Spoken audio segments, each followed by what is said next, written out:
our names are Teo, Lidia, and Jody. and we are taking care of a person who suffers from Alzheimer. What is your relationship with this person like? Well, nowadays our relationship is very basic because he can speak. So we just have to look after him and give him as much care as we can. When was he first diagnosed? I think it's been maybe about 16 years ago. At the beginning, he was first diagnosed with depression, but then we talked to the doctor because we had a feeling that he was suffering for something else.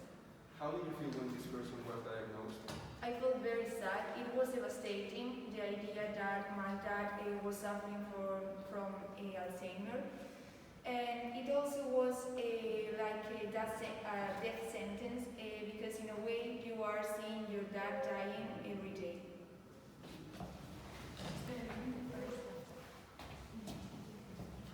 How did he feel about the disease? Was he aware?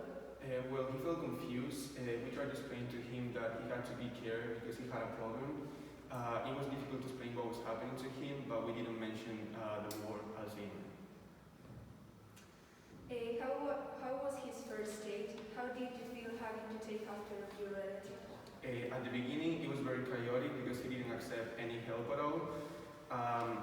Every case of Alzheimer is different, and in my father's case, he's fully in control of what's happening to himself and what's happening around him, so we didn't have a problem with that. And what personal family changes did this new and what situation involved? Well, we were all very sad. It was definitely a big change, especially for my mom, because they used to be a very close couple and they used to do a lot of things together, and that was very sad for her. And my sister and I felt very sad as well because, it's our dad, and we used to have a lot of long conversations and nice conversations with my dad, and it was very depressing for us.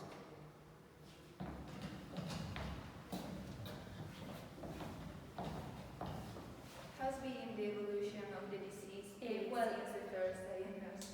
Well, he's taking his medication regularly, but at first he didn't want to do it. And also we hired a caregiver because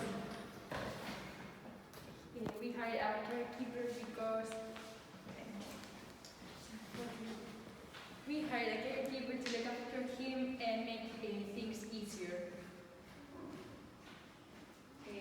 How is he feeling right now? Well, unfortunately, he loses the ability to speak or move, so he spends all the time in bed, and it's very difficult for us to deal with this because he can't do things by himself. And how he deal with the pandemic? Well, he didn't know exactly that we are suffering from COVID, and we also were able to be with him during the quarantine, so we can take care of him as normal we do, but he doesn't know really how is the situation.